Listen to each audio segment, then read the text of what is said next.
Some call him the Arab world's greatest love poet. Others say he was scandalous, vulgar, too bold, obsessed with women.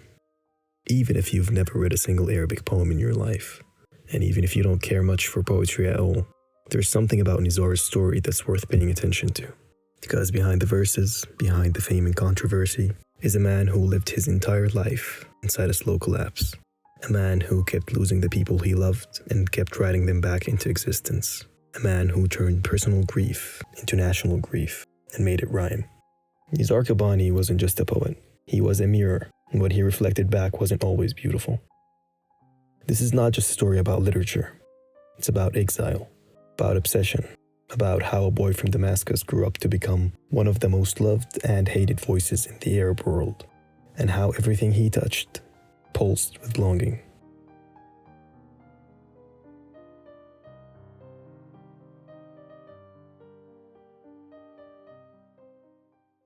Damascus, the city of jasmine, a city that held within its walls stories of love and loss, revolutions and tragedies. It was in this city in 1923, under the heavy hand of the French Mandate, that Nizar Qabbani was born to Tawfiq Qabbani, a wealthy merchant and a member of the National Bloc, a nationalist movement created to resist and bring an end to the French rule. Tawfiq's defiance often led to arrests and imprisonments. At one point, the authorities even burned down his factory in retaliation.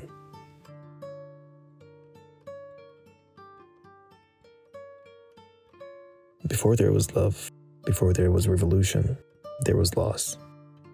Nizar's sister Wisal was his first heartbreak.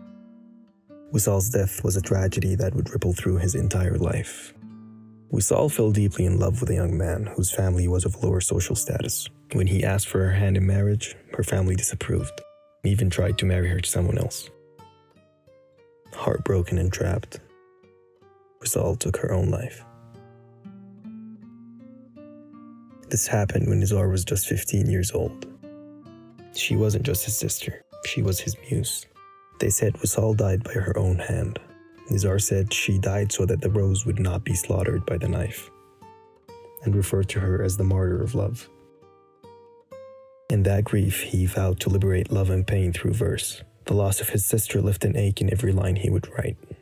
His poetry, his very voice, was no longer just his. It was the echo of every person who loved and lost. It was the cry of a broken world. He later said, "Love in the Arab world is like a prisoner and I want to set it free."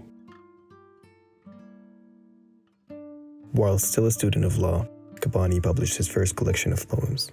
His love poems, The Brunette Told Me, written in regular spoken Arabic versus traditional Arabic, which attracted young readers. Its verses were rich with sensual imagery, peonies, veils, stolen kisses, which they scandalized the conservative literary circles of Syria.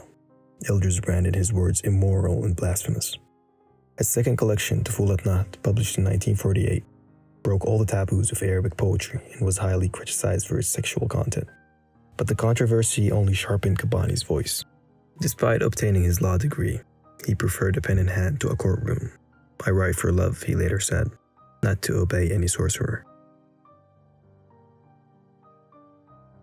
In the heady spring of Syrian independence, 1946, Qabbani joined his nation's foreign ministry. He became a cultural attaché and consul in Cairo, Beirut, Madrid, Istanbul, and London. In 1954, Qabbani's career in politics and his passion for unrestrained poetry began to clash. Due to his poem Bread, Hashish, and the Moon, the men of religion in Syrian parliament considered demoting him from his diplomatic post. Nizar was a man out of his time. The political climate around him was suffocating and oppressive, and the weight he carried from Wisal's death was growing heavier and casting a wider shadow over his personal life. Diplomacy was not his calling. Poetry was. In 1966, he resigned from diplomacy to follow his art alone.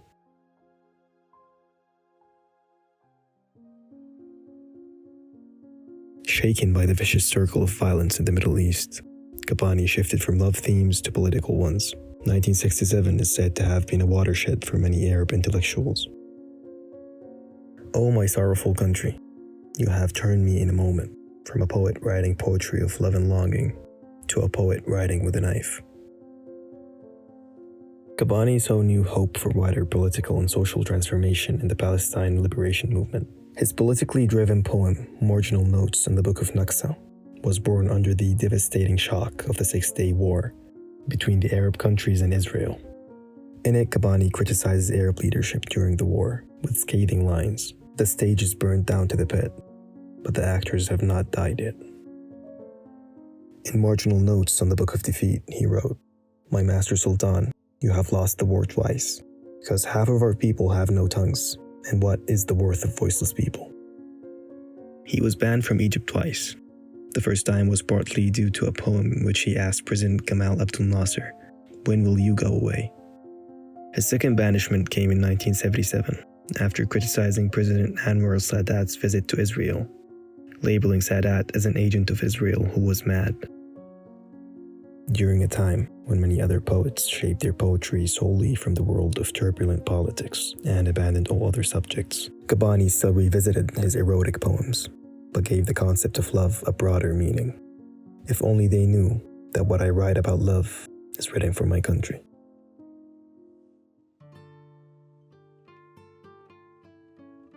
Then came Balkis, an Iraqi school teacher whom he had first met at a poetry recital in Baghdad. She was his second chance at love, his second marriage, the woman who reignited his heart, who filled the empty spaces where grief had once lived.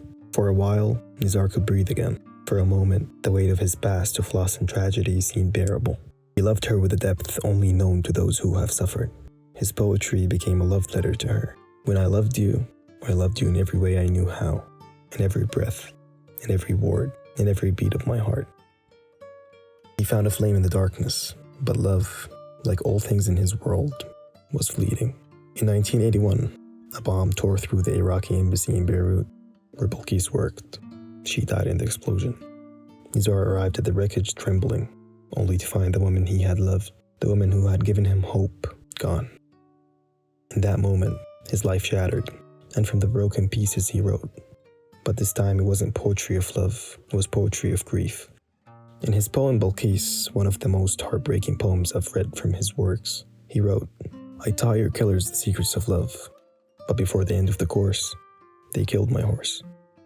Balkis, I ask forgiveness. Maybe your life was for mine, a sacrifice. I know well that your killers' aims were to kill my words. My beautiful, rest in peace.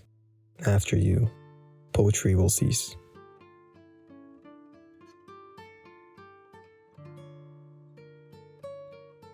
Heartbroken, Qabbani left the battle-scarred Levant in self-imposed exile. He drifted through Geneva and Paris before settling in London, where he would live out his final 15 years. In exile, his verses turned their gaze outward. The beloved poet became a fierce critic of dictators and colonial masters. He railed against oppressors in poems. He lamented the Arab world's defeats and silences. In the 80s, Qabbani wrote poems which celebrated the teenage rebels of the Palestinian Intifada. I Am a Terrorist was directed against Western media for labeling Arab men terrorists when they defend their homes and their people's dignity. In the 90s, he penned When Will They Announce the Death of the Arabs? A cry for awakening. But in the Arab world, truth was a dangerous thing. Nizar's poetry was silenced in the places that should have embraced it. His books were banned. His voice was muzzled. He wrote about the things no one dared to speak about. The oppression of women, the destruction of love, the wars that tore apart the fabric of his homeland. His words were dangerous because they told the truth. They exposed the hypocrisy of the governments of the Arab world, the lies of the rich and powerful, the silence that allowed injustice to persist. I am not a poet of illusions. I am a poet of pain.